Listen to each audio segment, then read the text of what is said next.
I had someone ask me to do a video on my process of putting on a show. Now, that is a super complex topic that I could talk on for hours and hours, so I'm going to try to truncate it all into a short enough video that you can watch and get. And if there's more interest in this, please let me know, and I can do a whole series in the new year about what it looks like to develop a show from, day one to closing night and past. Hi, I'm Emery. I'm a theater educator, choreographer, director, actor. I'm the executive director of a theater company. And today I'm going to go over my process of putting on a show. This needs to be specified that this is my process. So this was my experience teaching in the theater program I taught within, as well as my process of teaching within the community theater context that is set up with our program. So your community theater might have different expectations, different setup, more support, less support. Your school system, if you're a teacher watching this about how to put on a show, you might have a large support with funding and or personnel, or you might be running solo and just doing the best you can. And then if you're a professional theater, if you're auditioning for professional theater, it'll likely be nothing like this because they've got different supports and setups in terms of like unions and things like that. So this is my perspective in my little bubble of creating a show. So let's talk about this in stages. First, we're going to hit the pre-planning stage. You have decided you want to do a show. Now what? There's kind of multiple first steps here. Obviously, your first step is to pick a show. But sometimes picking a show depends on what kind of venue you can perform in. So what theater do you have access to? Are you performing it in a black box theater that is just simply a space where you can put chairs and perform? Are you performing it on an outdoor concert hall area? Are you performing it in an auditorium theater? Are you performing it in a gymnasium? Knowing where you're going to perform the show puts the parameters around what show you can pick or what show you can pull off in any environment. So having an idea of when and where you're going to be renting space to perform the show helps you then decide what show you can pick. The other thing that helps decide what show you can pick is what budget you have to work with.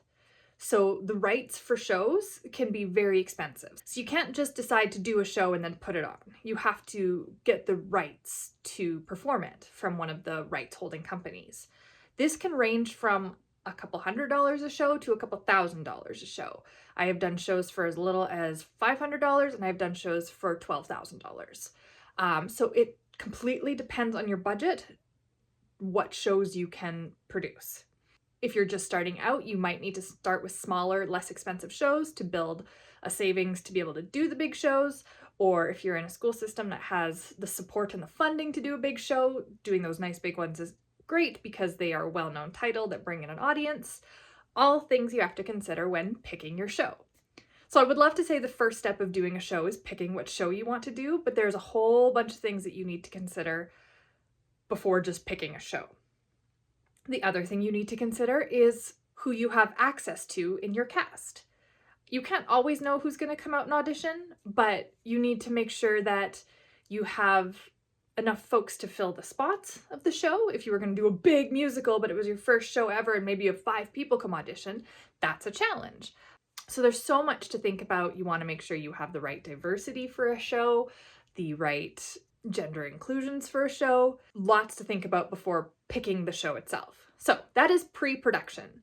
You need to make a budget. You need to know how much you can spend on rights, set, costumes, props, advertising, scripts. Like there's all these little hidden costs in there that pop up. So make a budget, figure out your location and your theater rental costs and all of that. That goes in your budget as well. And then pick a show. When picking a show, consider who you have to work with within your community, within your program, before picking a show. So, not as easy as it seems to just pick a show.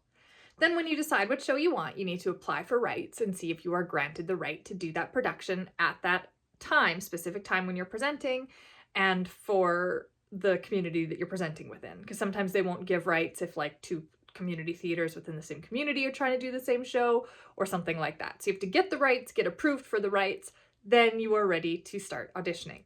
You are not allowed to advertise that you're doing this show or advertise auditions or anything like that until you have the rights. And it's really risky to do so because your application might be declined. So you don't want to be like, we're doing Mary Poppins and come audition for us on this and this date. And then all of a sudden a Mary Poppins national tour happens and they cut all rights to smaller groups and you can no longer do Mary Poppins. You can get in a lot of trouble for having advertised it, especially Disney. Ooh, be very, very careful and follow all the fine print in your contracts. I'll say that. So you've got the show, you've got the rights, you've got the theater. You've got a budget. Now you need a team. That can kind of come in the pre-planning stages as well. If you're directing, you'll need a producer, a stage manager, a props master, a costume designer, a lighting and technical designer, sound designer, all of these things. Now, let's be perfectly honest. In community theater, at least sometimes in the smaller communities, or as a teacher, sometimes you wear every single one of those hats.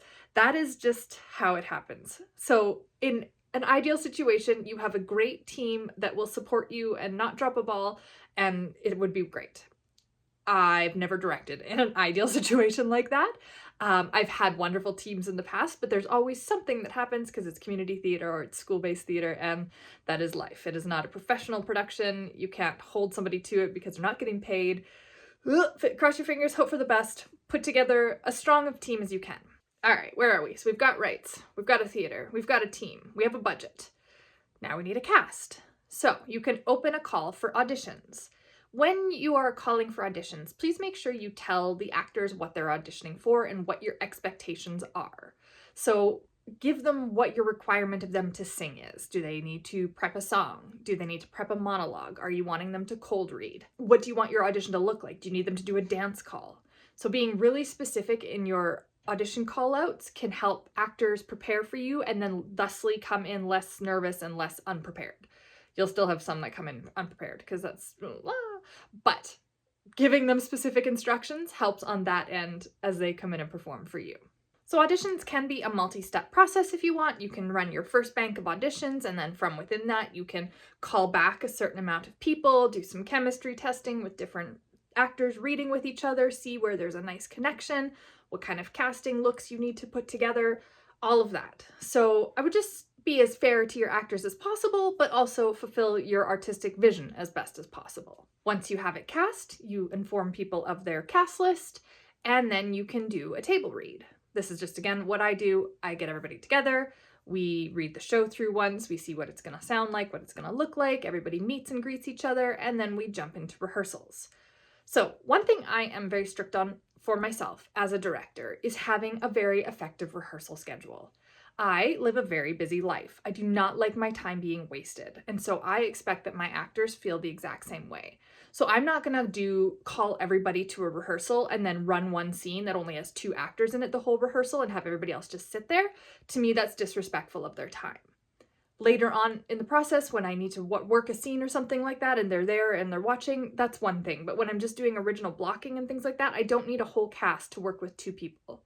So schedule your rehearsals effectively. Figure out who you need when. Clump like scenes together. Maybe you have this ensemble and they're only in these scenes. Keep those ones together so they only have to come certain nights. So plan out your schedule, respect your actors' lives, and make sure you've worked back enough time that you have time to run everything you need to run before Tech Week. Folks, I am blazing through this like lightning fast. If you want more specifics on any part of this, please let me know in the comments and I will happily do a whole video on what my process looks like around, say, creating a rehearsal schedule, if that is something people are interested in. So let me know.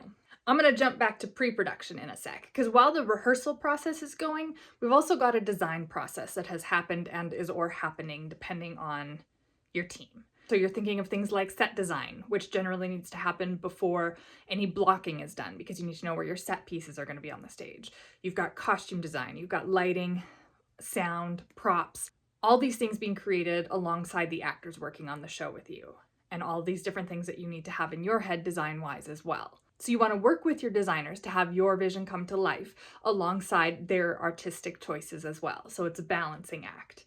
And then this all comes together on Tech Week. We've rehearsed for 3 months, 1 month, 6 weeks, whatever you get. You've rehearsed, it's time to move into the theater. So we are working with the theater technicians, we are working with our design team, we are working with our cast. It can be overwhelming. I have some folks in my life who lovingly refer to it as Hell Week. I used to, I've chosen not to use that terminology anymore. I just call it Tech Week as to not put a negative implication on it, even when I feel like maybe it is. But you know, we're trying. Anyways, Tech Week is everything coming together. You're finalizing your lighting, costumes are being worn, dress rehearsals are happening, cast is ready to perform or as close to as ready to perform as they're gonna get. It's chaos, it's wonderful, you don't get to sleep. Yay, Tech Week. It is what it is, at least in my experience. It might be different for others. The exhaustion is just the thing that like is always in my head. Now, in professional theaters, Tech Week and opening night, the show is then passed to the stage manager and the director is done. They're celebrated opening night and then they're not even there for the run of the show. That is less common in like community and school setting theaters, which is what I'm speaking on. But in general, once that show is live and rolling, unless there's something you really need to fix for like safety reasons or something like that, you're generally not giving direction anymore. The show is in the hands of your stage manager who is running it and your cast who are performing hopefully what you designed. And so unless it's like a major fix that needs to happen or something that they've completely gone off of what the artistic direction is going to look like, you don't do a lot of directing during your show run itself. The show should be locked in and happening the way it's supposed to happen, right? I mean, we all know in live theater, there's so many fun surprises, and more than once I've found myself lying on the tech booth floor being like, what is happening? But that's just the teacher life, because you never know what those students are gonna do, and it's fun. Wouldn't have changed it for the world. And it's not just students. I've had crazy stuff happen in community and adult theater too. That's the beauty of live theater. But it's not in your control anymore. As the director, you have passed it off for Tech Week and the show run has happened. On closing night, you close down the show, you strike, which means clearing the whole stage and theater. You leave the theater as you found it, you clean, you load out, and the show is closed. You've done a show. Congrats! It is so much more complicated than what I've laid out here, but hopefully that is just like a baseline step-by-step process of what it can look like. I hope this was helpful. I would love to chat more about this, so if you're interested or are a teacher and need more information about how to put on a show for your school, please reach out, let me know, tell me in the comments, and I will happily put together some more information on this because I love to talk about putting on theater, making theater happen. Thanks so much for watching. I would love a like and subscribe if you enjoyed today's video. Every week I put out acting and theater advice as well as bi-weekly choreography. That's kind of not happening right now because I'm choreographing a show and my creative juices are like, but it'll come back soon. And I would love to have you as part of my community. See you soon for more theater goodness. Bye.